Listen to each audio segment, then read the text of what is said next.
This is a HeadGum podcast. Celebrity Book Club. Ellen fucking DeGeneres, get in here because Scandal is about to start. Oh, Jennifer Aniston, you're my favorite Aveeno spokeswoman. And can I just say, I love these medieval doors. Well, you did get them for me and Justin for our wedding present. I don't know if you remember that wedding got pretty crazy. Oh, that's right. I actually remember scouring the earth for a vintage piece of hardware that could complement your new home and pizza oven. And I was looking all through these flea markets in Morocco, and then it said, oh my God, doors, of course. I mean, that reminds me, Cheryl? Wait, can you grab the pizza? Cheryl Crow's over here. She's making these amazing cauliflower pies. My problem with cauliflower is I get a little gassy, and then Portia makes me sleep in the guest house. Ugh. Where is Portia, by the way? I miss her. Oh, Portia is actually chained to a desk in the art barn. She's very passionate about art. And she also wore something a little too revealing the other day, so I took away her out-of-home privileges. Let's get you a glass of wine. Now you're speaking my language. Wow, Jen, this home is stunning. I mean, not just the medieval doors I bought you, and not just that stunning 16th century Jean Prouve urn that I bought you, but my God, I mean, the beamwork. I love these beams. I'm going to stop you right there, Jen. Can I just ask you, do you know the measurements of this space, of the living room right here? I actually don't. Okay, because I want to say it's around 2,300 square feet, but... Okay, I brought my tape measure. I'm just going to measure really quick if you don't mind. Not selling for you. Okay, not selling for you. And another question, the industrial barn I saw out front, is that zoned commercial? No, I do yoga in there. I was thinking about opening up a little space to sell shoes and vintage Converse. Oh, like a pop-up. Yeah, just a pop-up for friends and guests. Hold on, Ellen. Are you doing what you did to Ryan Seacrest? What did I do to Ryan Seacrest? You are too good. Listen, you Jen, want to buy my house. I will make you an offer right now. 27.2. No. I love the beams. I love the beams. Jen, it's not about the money, Elle. I know that you paid $16,800 for this in 2009. There's no way this is worth more than $18,000. No one's going to pay you this kind of premium. Okay, but please, to be in Topanga, Laurel, Greater WeHo? Jen, I can just get right on the 4. Jen, you to the 1. You belong in Malibu, and you know that. You're not a Topanga girl. I need this space. 30.2. 28.9 or I release the hounds. 31.3. 30. 30.5 plus the ring. Okay. Plus the first shoes, the first Stan Smiths you ever wore on the first episode of Helen. You know what? Done. It's the beams for me. Okay, got the 68 my way. Let's do it. Let's pop do a it. cork. Okay. Can you move out tomorrow? I have big plans. Who's that knocking at the door? It's all your friends, you filthy whore. Your husband's gone and we've got books and a bottle of wine to kill. It's Hollywood. It's books. It's gossip. I'm shook.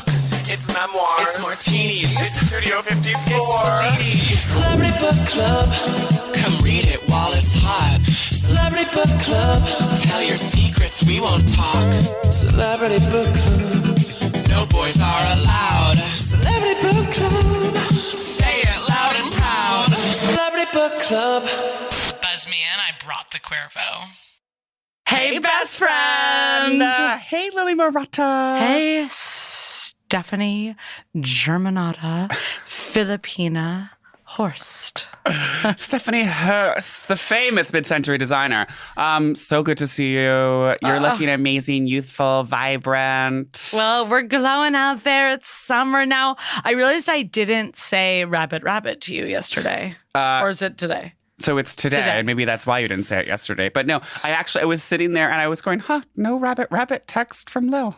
I guess she's super busy these days. I'm actually going to cry on air right now. What's happened to us? No, it's fine. Relationships evolve. They change. People change. People change. We do have a grand tradition of you texting me rabbit on the first day of a new month. Like Sarah Jessica Parker. I guess you didn't want to text me rabbit. You're waiting for me to do it. I was waiting for you to do it. Yeah. I guess I feel like you're the sort of rabbit top in this ongoing exchange that we always have. And yeah. I also thought that Munch, Watership down. maybe I was feeling insecure and I was just like, well, if she forgot about it, like, Oh, like I'm this. that I'm just this loser who's holding on to this desperate childhood lore. Oh, this sad like tradition. And I'm like, we don't play in tree houses anymore, Stephen. Speaking of tree houses, I want to talk about, not about this book, I actually want to talk more about our week. Yeah.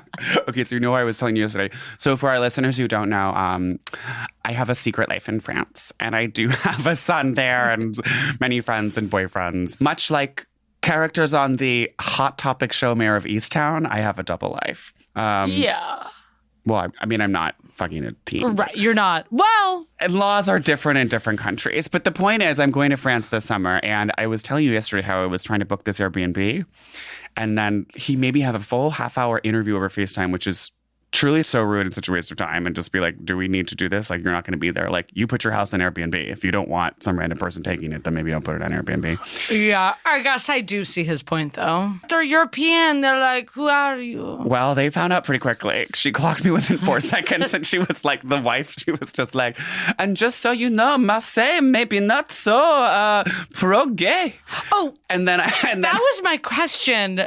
She just clocked out and was like, "You're a faggot." It was you weren't just like, "Hello, I'm coming to Marseille to discover myself and taste the men of your port town." No, I literally did not say that I wanted to taste the men of your port town, but she could obviously tell via my FaceTime immediately that I was there to taste the men of the port town. salty seas. And then he was just being like, the husband was just like, it is a immigration town, a conservative Muslim history. A lot of men might be a bit macho. It's a macho country. And I was like, what you're describing sounds hot. That's fine. And then she was like, but it could, I don't know, it could be bad. And then he looks at her. He just goes, there's no torturing. Nobody's torturing. So it's fine. And I was like, okay, so I'm not getting tortured. I guess maybe I'm not booking my ticket. So then he's like, we have this whole interview, and he's just like, the only one thing that might happen is my niece, who is a restaurateur in Paris, and she's having so much success right now with the reopening, and she's out till 3 a.m. every night partying and keeping her restaurant open, and she's super successful. She may come down to Marseille to use the place. And if she wants to do that, then unfortunately I cannot rent it to you. And I'm like, okay, so Fabulous. What's the vibe? And then he's like, she's so busy with the restaurant, she won't respond to my text. And I'm thinking, okay, well, she's so busy restaurateuring, she can't even respond to the text. Like, maybe she's not coming down. Then today I get a message and he goes, I'm so sorry. No. My niece and her kids are coming to Marseille and they must use the No. place. Yeah, so rude. Wait, this busy ass restaurateur party until 3 This a.m. busy bitch is taking my house. And so then I'm like, during this time, hello, other Airbnbs have gone off the market because Well, it's like I the longer mean, you wait to book, Here's they're the dropping thing. like flies. Yeah, I mean, you kept on saying, I'm going to Marseille, I'm going to Marseille. And I was like, okay, well, yeah, book your trip. And you're like, ooh, planning's for losers, planning's for lesbians. Okay, I didn't book my trip. And then all of a sudden, yeah. Oh, boy who cried baguette over here because like now you're homeless in Marseille. Well, no, really. I did book another place. Okay. And it's confirmed. And actually, this was a blessing in Oh, disguise. it was better. No, as Freud says, there are no accidents because there was an issue with the first place where he was like, the air conditioner is not so powerful and it does not reach the bedroom. And it's like, I sleep hot. Well, it's hot in France, but we were talking about the French don't believe in air conditioning, and I'm shocked that they even had an air conditioner to begin with. I mean, I did put the filter on to only look at places that had aircon, but I think that in Airbnb culture, some people are just putting in air cons because they know Right. that America Is that like British speak of you to say aircon? It is aircon. Okay, aircon. Yeah, I also so I put a filter on, I binned the filter and I put it on aircon. I binned the filter and I saw this advert for new aluminium aircon. And I thought, I have to get that. Wait, so what is the place like? So it actually is super cute. I feel like it's in a super cool neighborhood that's No torture. literally no torture. I think it's going to be very authentic Boots where it's kind of it is so dumpster on the street, but central, but near where people in their 20s live. Okay. Because I was looking Which is something you're learning to study, I guess. I know. I'm going to study people in their 20s. But it's going to be dumpsters and sailors and portmen are dumping their crepes in these dumpsters, and it's dumpsters full of crepes. Absolutely. It's a crepe dump. And it does have a balcony, which is essential because that's That's the point of going abroad. that's literally the point of going to Europe is having a balcony. So And to go out and be and have your cafe. You have your cafe outside, and then you walk the streets. And you look over, and there's Guillaume from the night before. He's passed out on the He's canapé. passed out of the crepes.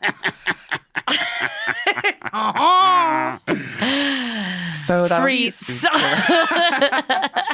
I passed a waffle in Dinges today. Oh, were you in Herald Square? No, I was in Bryant Park, which I haven't been in months and months and months. I mean, so funny because Fashion Week used to be there, and now it's everywhere. Well, just a tiny little bit about me. I literally went there for a fashion reason. Wait, you Carrie went? Bradshaw, because You went there to go to Urban Outfitters. this boutique or Urban Outfitters. Which is fashion. Yeah. It's fashion. Yeah. And I was meeting a friend from out of town. A little peek for our listeners. We had like a lot of, not to brag, but we had like friends in town this weekend. We had friends in town this weekend. We had this crazy few days. Yeah. And it hasn't stopped. No, I'm still recovering from constant partying, dinner parties, Talking. nightclubs, bars, walks. Shopping. Wait, so did you have to go to the Urban Outfitters because the one on 6th and 14th closed? No, because so I did like a hungover. It was like a Urban Outfitters sale on sale thing, whatever. And I saw these like plaid pants. Anyway, whatever. And I was like, I wasn't sure if I wanted the pants, but I was like, I'm buying them on sale. And I chose the pickup option instead of delivery so that if I didn't like them, I could just return them instantly at the store. That's actually a really good way to use that Function. feature. Yeah. Because like I've always thought pickup in stores is so weird. It's just like you're not like, getting to try it on, but then you're also not getting any of the convenience of delivery. Right. It's right. So it makes sense in a weird, like super sale. I mean, I guess it's weird that you reserve them because you thought that they were going to like fly off the shelf and Well, like it's the they'd be sale gone. would end. It was a sale on a sale. It was like all sale items are like 30% off. I mean, listen, I'm going to let you in on a secret. Okay. Urban Outfitters is having sales around the clock, and they're constantly saying that the sale is going to end. The sale never ends. The sale goes on. But okay, let me... You panic reserving these plaid pants. Yeah, I panic reserved. Sorry. I've been wanting plaid pants for my entire life. And these pants are not the plaid pants that I kind of dream of, but they're like... They're not your total, like, who's your caddy? Yeah, like, who's your caddy? sort of Money, clean Boston. lines, like more mod. Yes, yeah. like slim, tapered mod, Vespa, ska plaid pants. But they're a little more of like this... These are a little more baggy- Nantucket PJs. They're Nantucket PJs, and that's another style I aspire to be, is kind of like a date rapist from Nantucket. And I feel like, I'm always so short, and I'm like, yeah, I'm actually 30 beep right now. And sometimes I'm like, maybe grow up a little and wear, but it's like summer's so hot. And as you said, aircon. I want to wear a pant. A light pant. A light pant. Yeah, I mean, I'm a huge fan of a light pant. It's so, I just you're realized wearing plaid I'm pants. literally wearing light plaid pants from Urban Outfitters. Okay, we're sick. We're fucking twisted. Wait, we're literally get sick. out of my brain. Get out of my brain. So I didn't even need to text you, Rabbit. I put these on like 2 seconds before you came over. I was like, I got to put on something light and around the house boots for recording. Right. And it's actually perfect recording because I feel like I'm always putting on my heavy jeans and then my ass is like soaked with podcast sweat. Yeah. Sorry, TMI. Yeah. But then I wore them out of the store and I was like, this is so breezy. Yeah. They're madras. Let's just say what they are, which is madras. Yeah, we they're were kind madras. of dancing around the type of plaid they're not. for some reason. The plaid. Like, they're as madras. if we don't know. And that's the Nantucket thing. And I feel like I can be at the driving range, but like maybe, as we were talking about, maybe wearing them with a dock, maybe a skater sneaker, kind of taking them out of the Nantucket space a little bit. Yeah, I mean, the question is I do kind of like how they sit when you do pull them up that high. Mm-hmm. That just means you have to wear a shirt that covers that, but that's fine. That's fine. Most of my You're shirts not are just on lager. wearing only a sports bra. And I'm not, pants. yeah, if I was like sports bra, madras, docks, summer look. I mean, that's kind of just getting into like a really normal Urban Outfitters space, and then you throw on a bucket and call it a day. Done and done. And like, and you're any 23-year-old femme in Bushwick. Or in Marseille, where I'm any 23-year-old femme who's hangs not out. Torturing a gay. Yeah. You go to Marseille, I have like a gay guy in a dumpster. Sorry, that was dark. I'm being dark today. Well, okay. I guess. Maybe it's because we're doing a toxic Oh yeah, authoress. we're finally doing one of our most toxic authoresses yet. This week we read, and read is an interesting word to use. I would say we looked at a book. Yeah, we really used our eyes this week. We had a sumptuous visual feast of a book. It is by none other than famous comedian and toxic lesbian Ellen DeGeneres. Oh, wait, sorry. I'm like dancing to Pharrell Happy now. In my white sneakers. Yeah, just that. Little bit of a dance. Mom's around me. Hey. So the book is called Home, and it is a coffee table book about design. Which we love. Yeah, which we absolutely adore. And, you and I are huge design heads as listeners of this pod. So I would say I kind of used to be an Ellen DeGeneres fan in my childhood. Oh, and now you're going to be like so fake and say that like, oh, now you're not into her because she's canceled? No, I'm just saying because like... post like her becoming like... Just like corny and talk show. Corny and corporate. Yeah, I mean like, I still love her original like sitcom. I mean... It's about her original owning... sitcom is so funny. It's so funny. Watch it now. It's called... Ellen. And she owns a bookstore called Buy the Book, as in like B-U-Y. Yeah.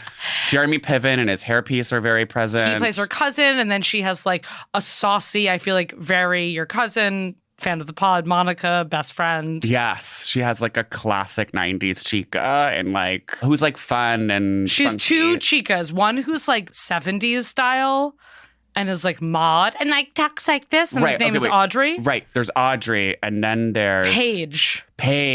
Yes, and she has like tendrils of auburn hair, which is such a 90s color of hair. And Paige is the one who's like, because like Audrey is kind of like the annoying one who's like always like slutty, and then Paige is like also kind of randomly slutty, but like and Ellen is like fully straight in the show, which is she famously I guess came out on that sitcom, right? But she's like dating guys. I mean, anything where Ellen's dating a guy, that movie Mr. Wrong. It's so fun. And it's just like it's literally called Mr. Wrong. Every episode of the show. I think they're all Mr. Wrong. Oh, right. And this in the cover, it's like her like knocking a guy in a tux.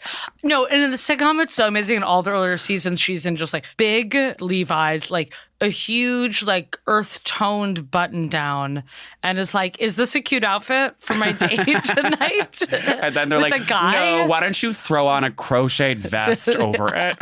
But she's a bookstore owner. Yeah. It's also just like the most lesbian job you could possibly have. It really is. Okay, so speaking of Ellen's sitcom, she references, obviously when she did the sitcom, she bought her first house. Yeah. So this book is, I would say it's actually her at her most honest. I think one of the reasons Ellen is canceled is because it's like, she obviously is this rich villain, but she made a name being the queen of nice. And so it's like, there is that contrast, that hypocrisy that people see. And they're like, oh, you're so nice and you're so like friendly to all celebrities and just want to dance around, but secretly you're like evil to your staff.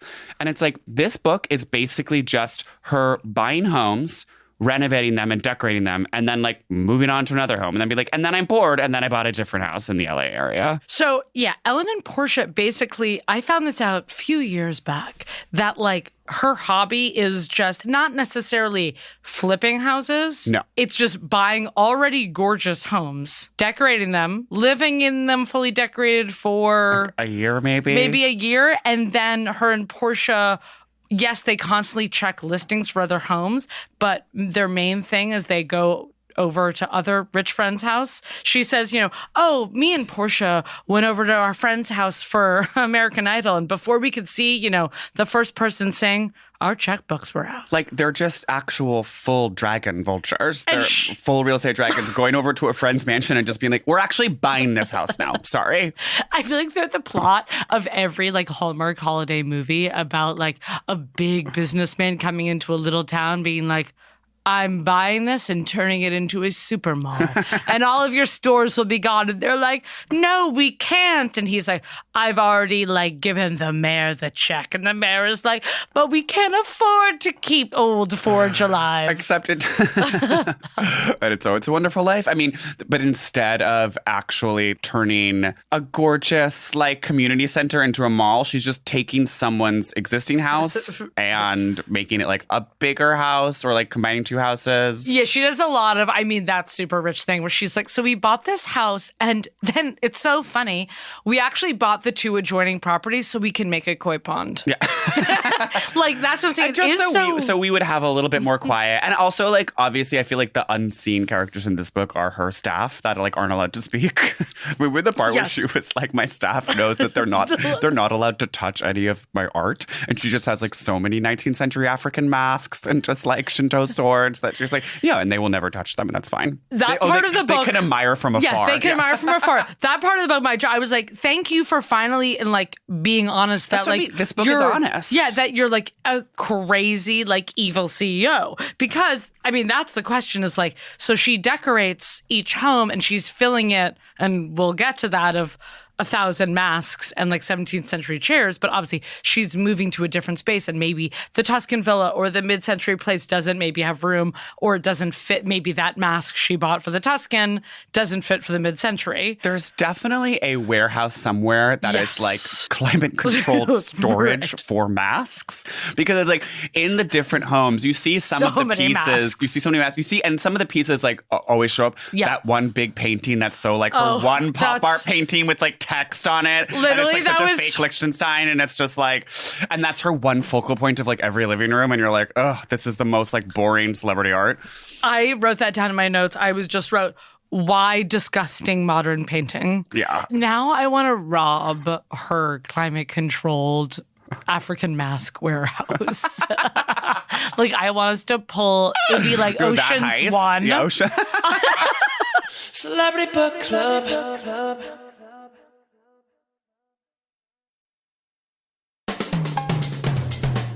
Okay, so it's just, she says moving doesn't stress her out. And it's like, well, I guess because you have movers. Yeah. That was someone who just moved. I'm surprised, though, that she wouldn't be stressed out about the art being damaged. Yeah. I mean, I bet she has her The mask go-to. shatters. The 13th century Central African necklace that is on a Japanese plinth from the early 20th century. That is on a Tuscan marble stand. That used to belong to Kelly Whistler. Yeah.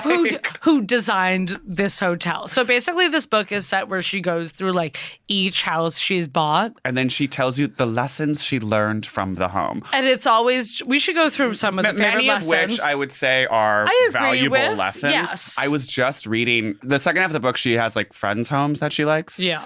Collaborators, if you will. One of the friends' lessons was just like, don't be afraid to let a shelf be bare. Just like embrace the void. And I looked at my shelf from Urban Outfitters called the Carla that I have in my... We're sick and twisted, addicted to the UO app. Yeah. And the Carla, which sits above my kitchen dining table. Carla. And I looked at it and it was like, it's so fucking cluttered. And I just like ripped off all of these little ceramic bowls. And like, and now I only have one watercolor and then those two tiny sculptures made by a friend of the pod, Alex Schmidt. I was just like, I must embrace the void. So sometimes like tips in a coffee table book can really help. Well, to add and then I was looking at the Carla in all its beauty, and I was like, oh, wow, the Carla was hidden before. Right, it was a shelf. You're like, I got a shelf for a reason, not to just slam bowls on it. Right. And I will say, a few days ago, you told me my house was full of clutter, and we kind of had that crazy fight. And right. But we also both grew from that fight. We both grew it, and I felt, okay, I just got this bookcase that you saw, and I just put... Which I love. One doll on it.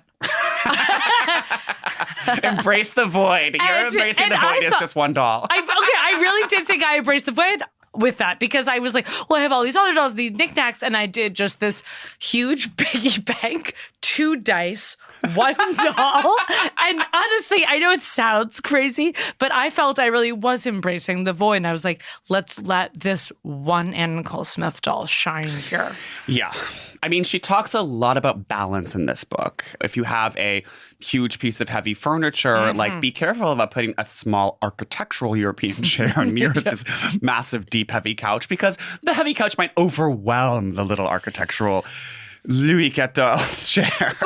Look, I also, before we get into anything, the Prouve addiction in this book. No, my God. Okay, when Jean Prouve, who is some chair designer. I looked him up. He's you should actually really look him up now that you're going to Marseille. Oh. He's a French architect. Oh, okay, Padme. Oh, he's an architect. He's an architect and a furniture designer. Well, dabbles in a little bit of both. Excuse me. You make houses and chairs? Oh, okay, man. Mr. Jean Prouve, Mr. Fancy. You got my architecture too. Got my Ellen DeGeneres buys all my chairs. It's like every single page. Is he alive or is he like from? I think he's gone. Olden times. He's 6 feet underground. When one of the pages, there's a chair, she's like, and of course the Cité chair by Jean Prouve that was a birthday gift from Portia makes its way to all of my homes.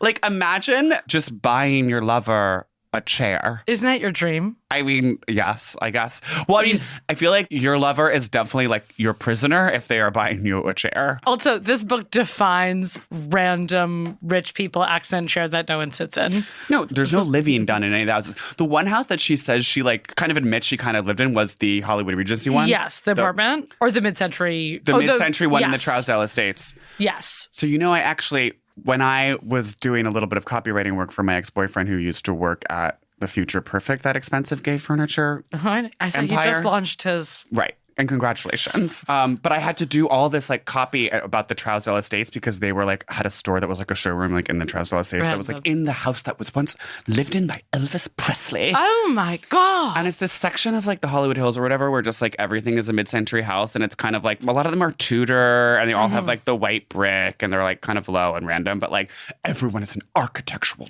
gem and you would be so fucking lucky to step inside. And so Kelly Wersel used to live in this house that Ellen bought. And there were some elements I liked, but it also felt a little blocky and kind of like crammed. I liked that house. Like I liked how like the parquet floor like contrasted with like that like Japanese rock like fireplace area. I think, was that the one with kind of the wooden kitchen with a lot of like stainless steel? A lot of them. I made a lot of. It's also. Some stainless steel I know in the because I kitchens. was like reading this and I was like, oh, are we gonna just be so like which obviously I want to know which was your favorite house. Well, okay, so in the favorite house discussion, I actually really like the final one, the birdhouse. Yes, But that has that. So what do you call it when the fireplace is like densely packed thin slate slices, and then that is actually within the center of the home. It's like this focal point of the center of their home with then this gorgeous wood ceiling.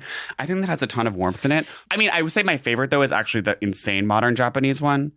The Brody or whatever. That's my favorite, the Brody, I think. That one's so chic. And she was like, this one was like too chic to have little kids running around because like they would leave their handprints on something and the whole house would be ruined. I was a little disappointed because Portia and Ellen like have multiple cats and the cats are not like, I want to see the cats in a Prouve chair. Well, what's so funny is on Ellen's Design Challenge, which is a show about furniture design that we both watch. And we're both obsessed with it. And we were probably both most obsessed with it because just the fact that she truly does not even host this show. She's just not even on the show.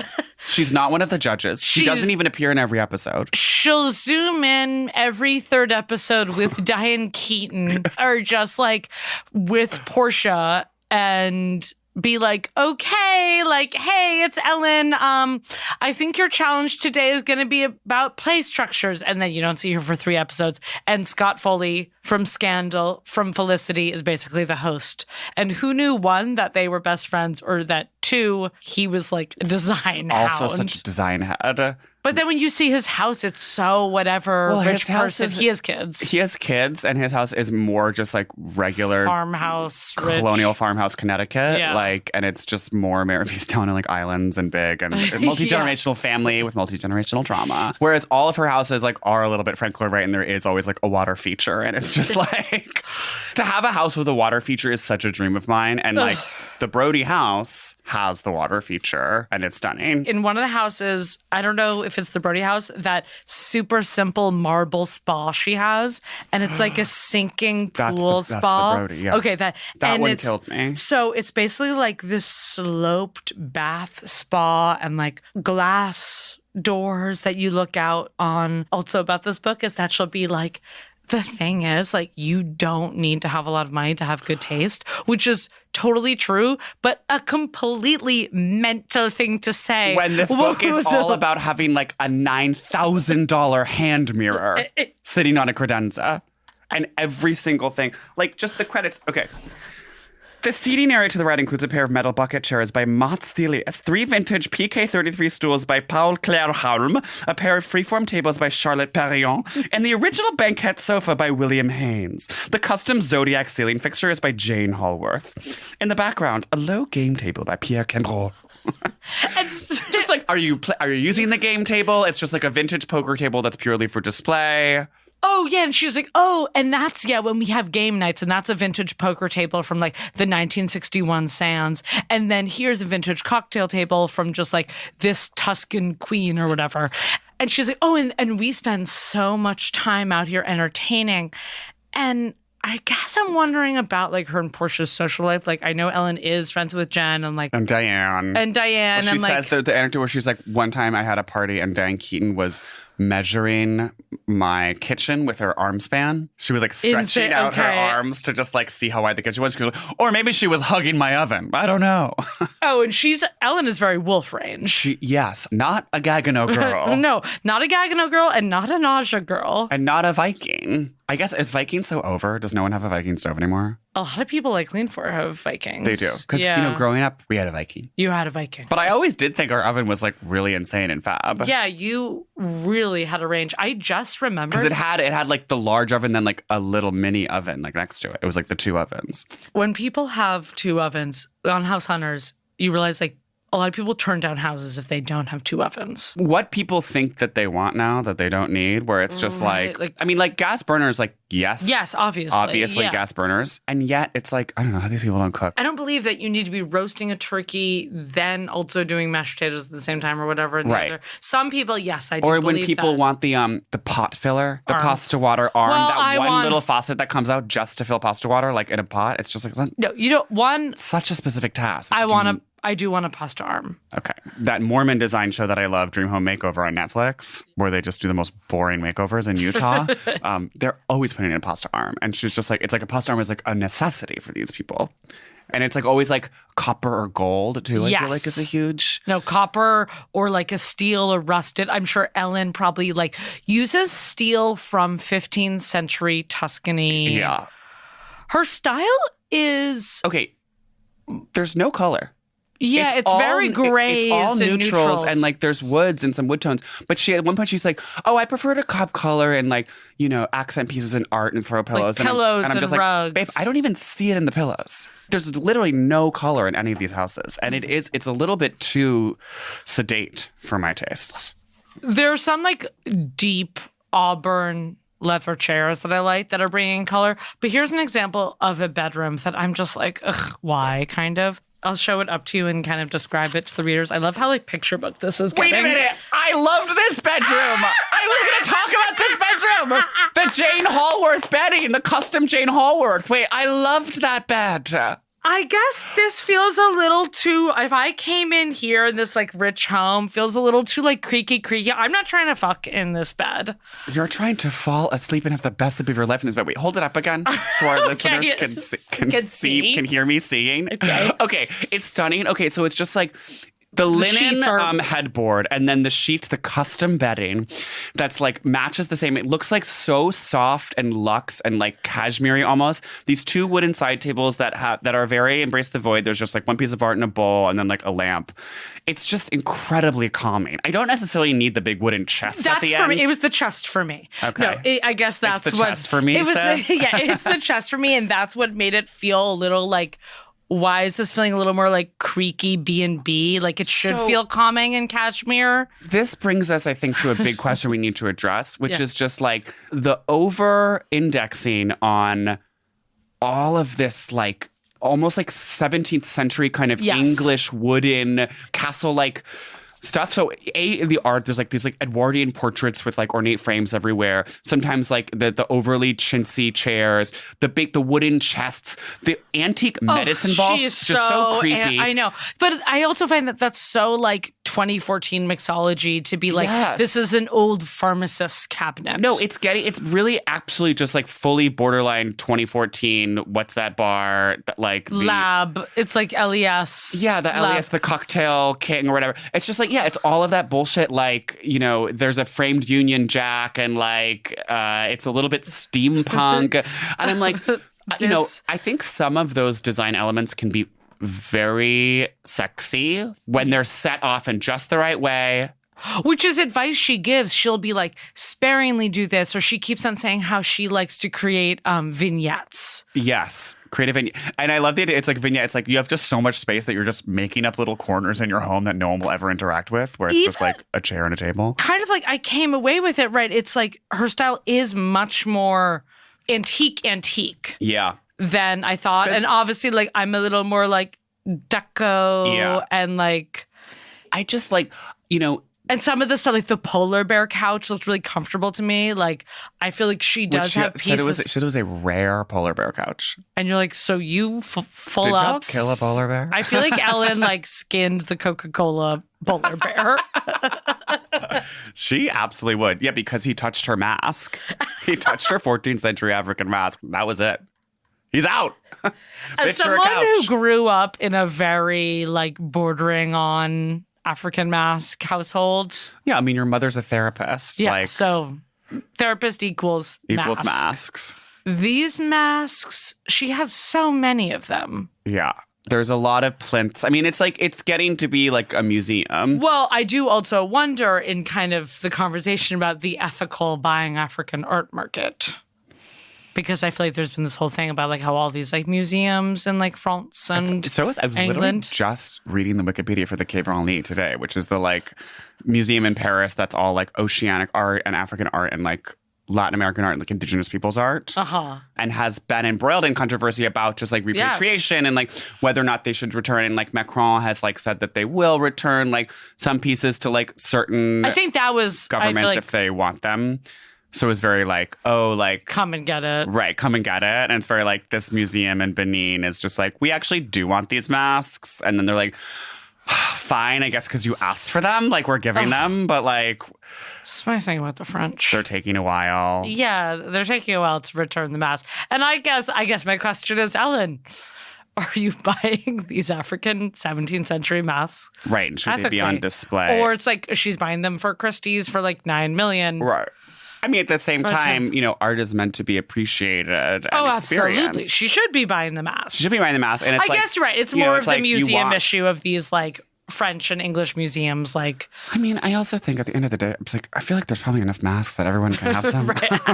Like, is there a mask shortage? Like, I don't think so. But you know what there's not a shortage of? Or there probably is a shortage of, sorry, is that just... In one of these rooms, she has this full statue of like a tiny little boy. Oh, that's or is her this friend. a That's her gay collaborator? friend. You can tell that house way too colorful. Okay, one thing that is way too creepy that she always has in her homes is that dress form.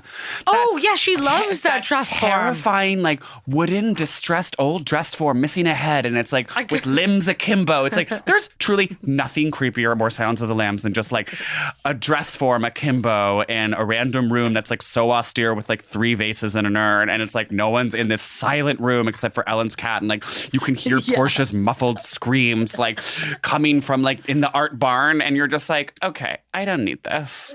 Let's talk about the barns for a second. Okay. Oh, when she moves to the ranch house. Yes. And they individually do all the little barns. All the tiny barns, which is actually, again, very our friend Alex, friend of the pod, who's redoing some barns right now. And so they bought this like 46-acre horse property. I guess I want to talk about this line where she names one the romance barn. Oh, when they celebrated their anniversary? Anniversary there? Yeah. I was like, so is that like the one time you guys had sex? They're both in like Tim's and Patagonia vests, like this huge photo of them laughing, smiling, like it seems so tense. Sexless and tense. I mean, so as we know from that TikTok about Anne Heche, Ellen is completely Ellen is psychotically controlling, and because she was like, Anne Heche was showing different outfits that she wore to various award shows, and she was like, and here I am at the Oscars with Ellen looking like a total weird hippie. She's wearing like long pants and like a long shirt because Ellen said the dress that I wanted to wear was too revealing. Psycho. And it's like we probably all thought, oh, Anne Heche is just being a lesbian and that's why she's wearing like big flowy pants to the Oscars. No, she is a high femme. Thank you. Femme visibility. Yes. Happy Pride. Praise our femmes, elevate our femmes, raise our femmes. And she wanted to be this flirty high femme. Right. And she was like, no, you're mine. Like you be in these flouncy pants. You're my property. Stay in the art barn where you belong. Right. Well, me and Portia make sweet love in the romance barn. I feel like Ellen and Anne Heche probably had a much better sex life than... Because it was like more toxic. Yeah, I guess. Or maybe Anne was pushing back more. Anne is a fighter, whereas Portia's not a fighter. I mean, I think Ellen and Portia's relationship was super steamy right in the beginning, but I feel like Ellen's controlling tendencies maybe have done something. I remember hearing Portia talk about how they like saw each other and like made out at the like VH1 Fashion Awards in a limo or something like that.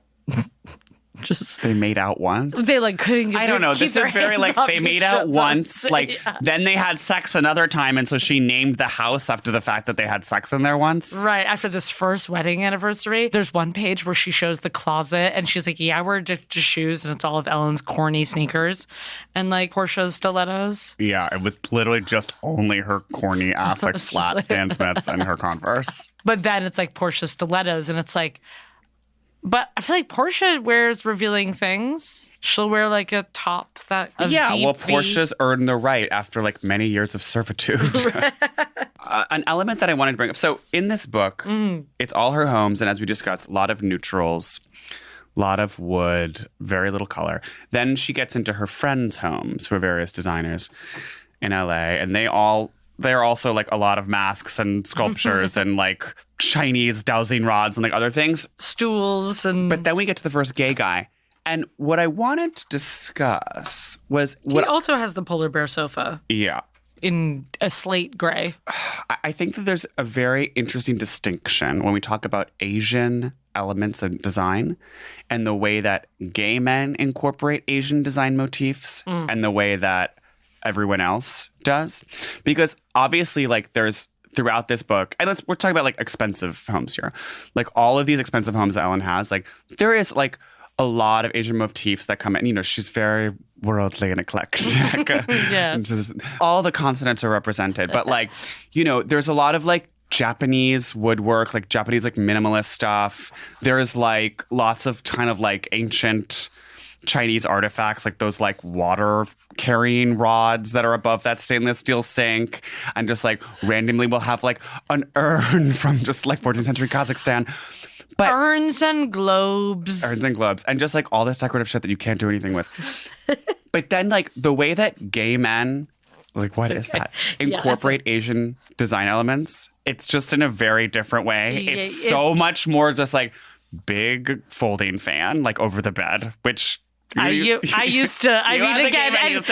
a Palm Spring vintage store owner who's 72, in my apartment in Chicago, I had big folding fan, big massive Asian folding fan, and I thought that was so cool. And it's more like the first gay guy's house that you see, like the first picture, there's just like a gong. Like it's just so much more like slutty babysitter kind of vibes.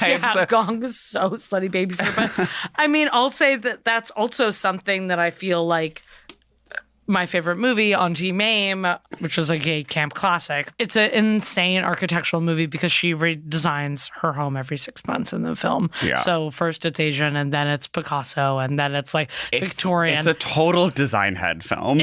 Yeah, so I feel like that is the blueprint for these gays, and it's like you knock on the door. I mean, and it is so gong, and it's fan, and I feel like gay guys seeing that are like, oh, okay. Yeah, okay. Yeah. Like there's just something like a little louder and more gold about it always. Right, and like, I mean, talk about gay guys and Asian accents. My dad was a huge fan of the Japanese screen. Well, that's funny. But I think is kind of halfway. That's kind of the closeted version. Yes, his was not so like...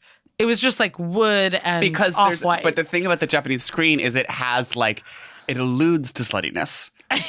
Because it's about changing clothes, right? And it's about like something that you hide behind where you can still see your silhouette. And it's just like Ella is not having Japanese screens anywhere in her house. No, Portia's not like getting in a little slip from like La Perla. Portia has, well, in one of the rooms, Portia has her own dressing room. It's like very like Portia has her separate wing that like Ellen put like a 13th century settee in. And she's that's like tufted.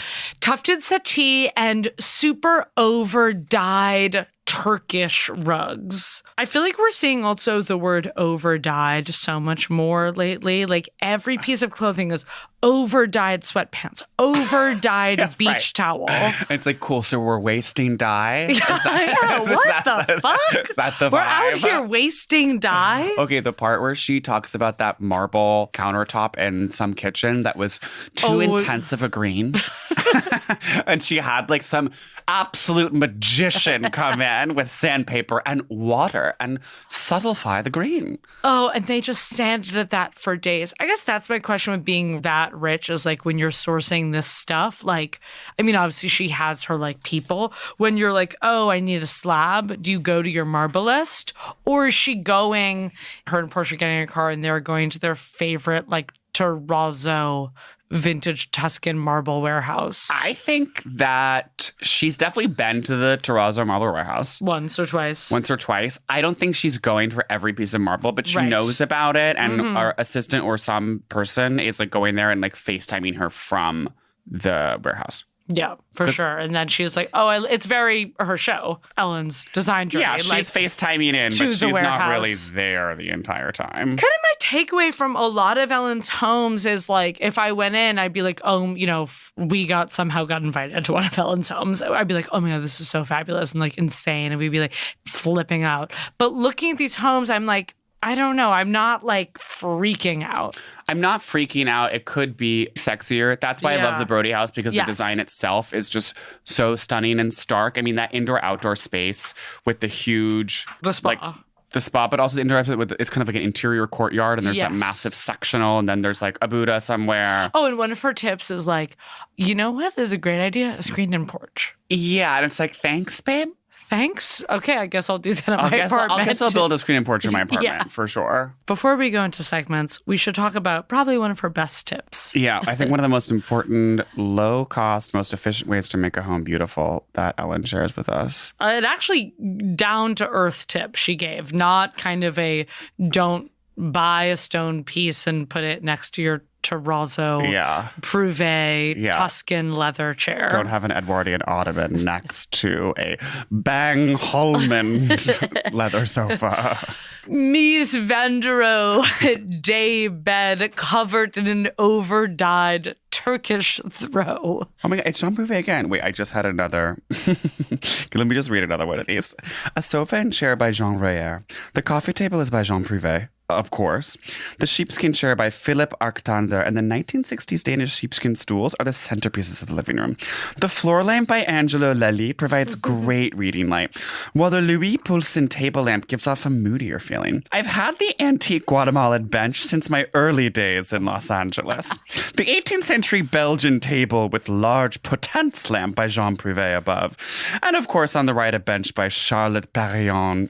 I do have to say I love Charlotte's benches. I like a bench, and she is very bench. I mean, the great thing about a bench is it's what you were talking about earlier. Same thing as a daybed where it doesn't... It's open. Doesn't obstruct sight lines. Of course, as you know, I've been really on the search because right now I have a chair when you back facing, and I want a daybed to basically follow Ellen's rules. Yeah. And I have a daybed in mind, and it's not in stock until December. Which this The is the article one. And how much is it? It's $6.99. I'm sure, but there's cheaper ones. I'm sure. That one that we looked at Wayfair or whatever was. Oh, but that's probably shitty. Yeah, I guess it's like, you know, it's Then you're saving up, and that December you're really gonna love that daybed. and a little Christmas present. Oh, Christmas present for Portia. But we didn't even say what the tip was that we were Okay. about to reveal, which is Lemons. Lemons in a bowl. lemons in a bowl. Period. And she's right. Period. Done. Lemons cost what? $3 for $1? Yeah. Get a gorgeous bowl. You have Sometimes one. $5 for $1. Oh. If you don't get the organic, you can really get a lot of lemons. And then, of course, so the classic kind of Ellen DeGeneres observational like humor is a tiny bit in this book. And that's when she sticks it in. She's like, and then, of course, you know, don't let flies get everywhere. You got to replace the lemons and makes like some very dad Ellen DeGeneres style joke. She was like, no, but don't just have the lemons sit there while they rot and then be like, well, Ellen told me to buy lemons in October. And it's just like, yeah. True. Keep the lemons fresh. And use the lemons. I'm a huge fan of lemon water. Keeps me young. We're such, you know, lemon heads that And Your I girlfriend don't. calls you part of the lemon Yeah, lobby. she calls me the lemon lobby. Lemon lobby. I was wondering though, because it's like I have my fruit bowl in the kitchen. It's like, should I do a lemon bowl as a centerpiece on my dining room table? Do you think? Yes. Okay. That's what Ellen's Right, told you that's to what- do. yeah. I mean, I usually, I don't have it. There's not a lot of fruit in there right now, but Right. But you usually do that. I usually lemon do have bowl. like fruit in that bowl, and it does warm up the space so much. Yeah, it's just bright colors. It's not some painting that you have to get at Christie's. Yeah. Send us your lemon bowl pics. Her other tip is books, like warm up a space, which is like, yeah, everyone knows that. Right, like thanks. Yeah, I mean, good tips and some that you're like, okay. But the other tip that I think is true where she's like, model your home around one big piece. One big piece. Whether and then- it's like the couch Yeah. or like a table, was rather than opposite, like being like, oh, I found this weird tiny statue and now everything needs to match it. Right. I mean, no one does that. But also, like, and, go with what's obvious. It's like the place that's the sort of like deepest area of the room, like, that's where the couch is going. Right. Don't just like Try to force it. Try to force something that's not happening. And, she says, oh, if you feel like this room is weirdly sized, she's like, create a nook, Yeah. Do nook stuff. Nook it. Nook Nook it up. on.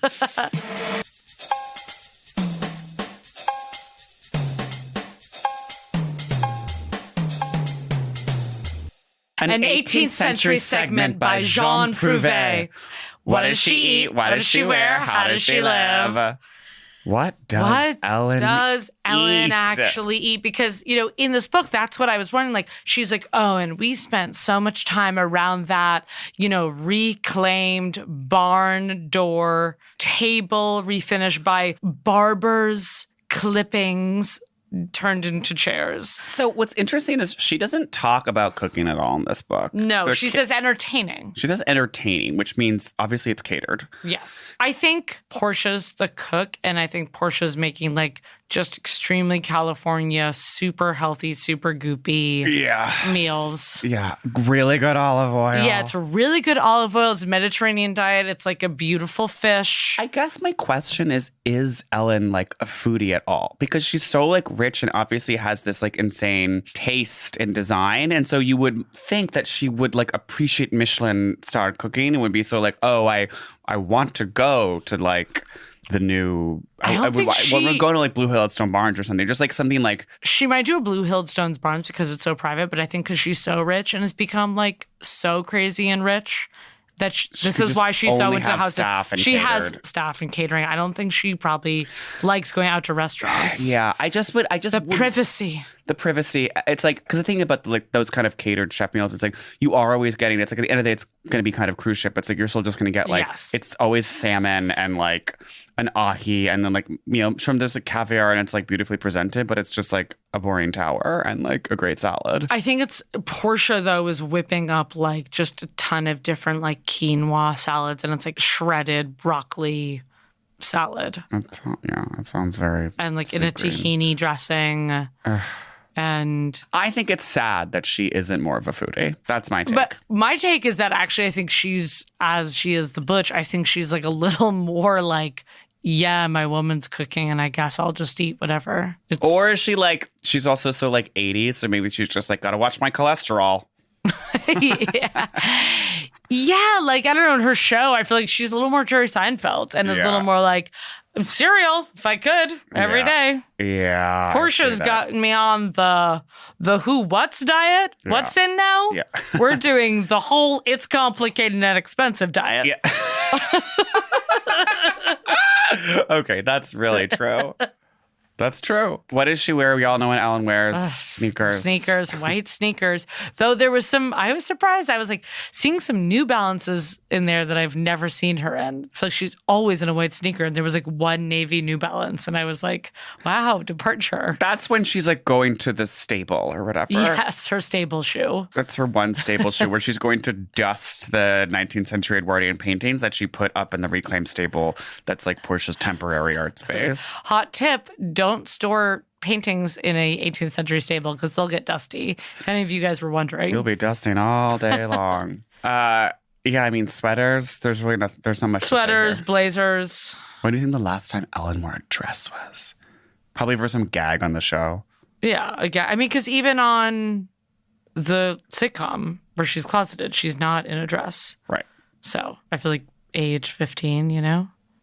But she was on like in the 90s, early 2000s, she was wearing probably what Morshi forced Anne Heche to wear. Like it was like such weird futch, gala, silky black like pants. Yeah. And then flared, flowy. Flared and flowy. And flared and flowy. Big pants. Her hairstyle hasn't changed in 20 years. No, it's now like much more like crew cut. It used to be so much more like 90s. Well, with shag, it's gotten a little bit. It's gotten a little bit shorter, like to go along with the times. But I feel like it's basically been the same. Yeah, it's gone from shaggy to like more just serious. It was slightly butch. more shaggy, more of the racial, like in she had 99. Yeah, it was shaggier, it's puffier. Now it's more just close cropped, normal. Close cropped Levi's. She's selvage. Is that how you pronounce it? Yeah. She's raw denim. Yeah, she's raw for sure. How does she live? I think we've covered it extensively over the past hour. She's probably moving right now. Yeah. It's funny in this book how she'll make jokes, be like, maybe this will be our forever home.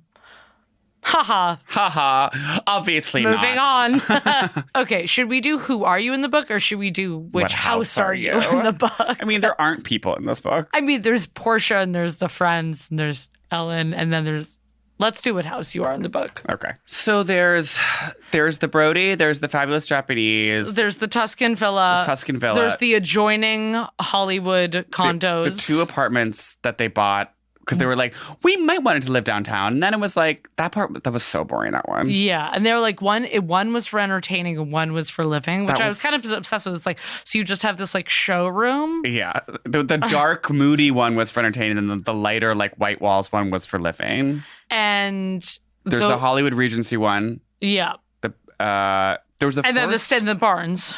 And then the Barns. Blue Highlight Stone Barns. Okay. I guess. I feel like I want to be Brody, but maybe I'm actually the Trousdale Estates. Which is the like Hollywood one? The Hollywood, the mid-century. Yeah. I was actually going to say randomly, like, I think that is kind of true, but like core, you're maybe a little bit like this. Oh, the last one, the birdhouse? The one where she buys the adjoining properties to build a koi pond. Oh, that's fab. Yeah. Because I am just like, at the end of the day, I get what I want. Yeah, because you're like, at the end of the day, I want a koi pond. And you're like, I want that house. Or you think it's ugly and you're like, I hate looking at that house. I hate buying it so I can tear it down. Wow, thank you. I do go after what I want. Yeah. I think I'm the Hollywood Regency house. That was used for like a Versace background. It was used for Versace campaign. And that was more glitzy and glamoury and has the, I mean, I love the marble lined element. Yeah. No, and you are sort of like a somewhat disparate mix of different elements. Yeah, it's like you're getting kind of the wooden Mad Men stuff, but you're old, but you're new. Marble slabs. But I also want to be whatever house, which is the Brody that has the insane marble spa. Is that ever happening in my life? I think I'm visiting a space like that. I don't think this spa is happening. I guess the one other question is like, am I in a weird way? Am I the Hollywood condo? I was wondering that. Because I'm such a Gemini and like half of me is for entertaining, but like half of me is private. And I'm so just like two-faced. Well, and also are you so like, I just need to be in the mix. Right. I need just, like, to be a gay downtown. Guy. You need to be downtown. Like I need to be close to shops and restaurants. No, but ultimately I think you're right in that I'm the like koi pond. You're a koi pond. I think you have, at some point in life, you have the adjoining apartments. And then when you get the windfall, you get that house. And then when you get the second, third windfall, you get the koi pond. Yeah. Listen, books warm up a home, period. Yeah. And especially coffee table books. And like everyone loves a beautiful thing to look through. And I think this book will provide you with inspiration. Truly, and I think it'll be an absolute conversation starter because people are going to be like, oh, that's just like a big coffee table book. And they're like, wait, this is Ellen DeGeneres' coffee table book? And then you're like, wait, it's all of Ellen DeGeneres' homes. Yeah, and then you learn that Ellen, all she does is just like psychotically like slap her staff for like touching her African masks and like flips barns and just like buys houses every day.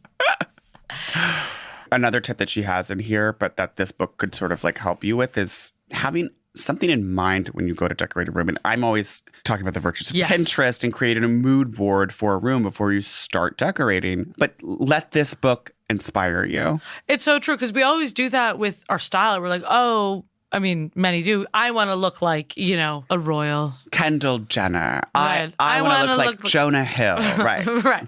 My mood board, it's all just photos of Jonah Hill. Right.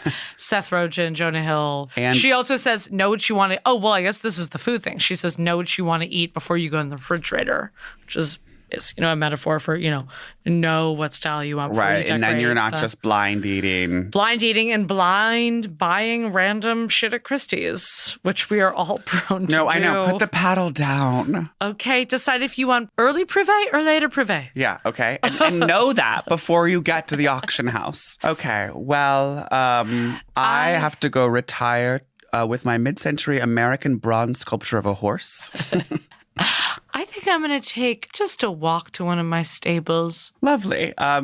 If you see my 17th century portrait of a courtesan, please dust her. I will try to do that. Portia's whipping up just some plain quinoa that guess I'll have to eat because I have to get in bed by 7 p.m. because my commute from the horse ranch is actually a long way to Burbank. Anyway, I give this book, for a coffee table book, 9 out of 10 privé chairs. Wow. Okay. No, I mean, actually, sorry. Because coffee table books do crazy things. I give it 7. I give it 7 privé chairs out of 10 slabs of vintage Italian stone. I give it 3 out of 5 Central African necklaces. Mm-hmm. Mostly because I actually think that, the designs aren't different enough within the different spaces. And so it's really just a comment on her design. It's kind of on her design, and I would like to actually see her push her aesthetic a little harder. I totally agree. It's cool, yeah. These are vintage pieces and warm and inviting and design, but you're that's the theme of it. Yeah, I would love to see her just go whole hog, neoclassical with the villa. Right. And and have so many more bright colors and just where's the fucking... Have the grand banquet table. Yes, have the grand banquet table. Have candelabras, have just a statement couch or something, give me bright, I would love to switch up the art more. I would have loved if, make the condo even cheesier, make it more modern. Don't give me the big tufted English sofa in the condo. No, this just restoration hardware. Or she talks about how much she loves and has so much advice for outdoor spaces. But the outdoor spaces were cool.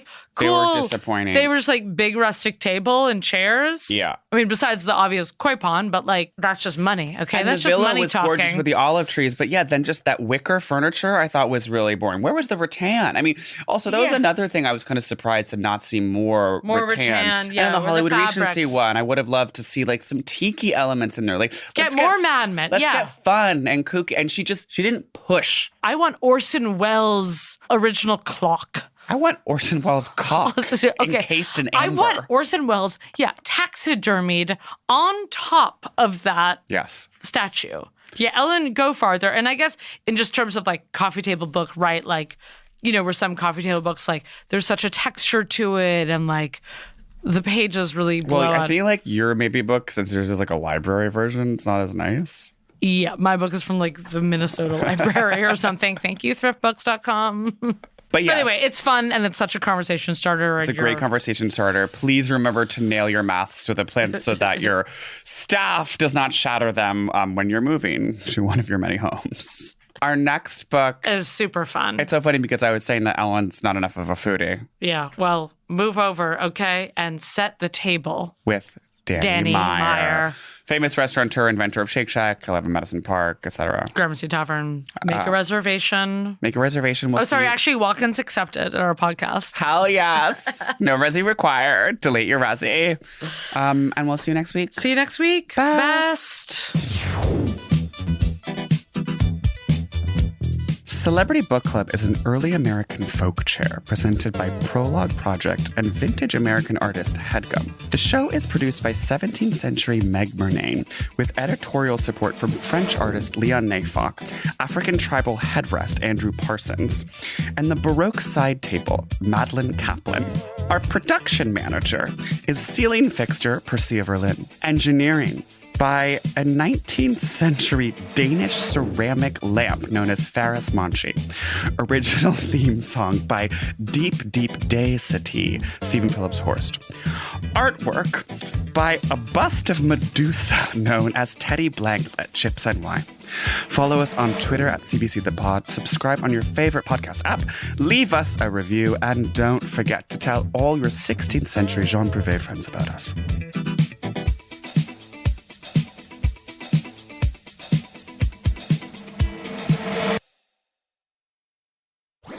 That was a HeadGum podcast.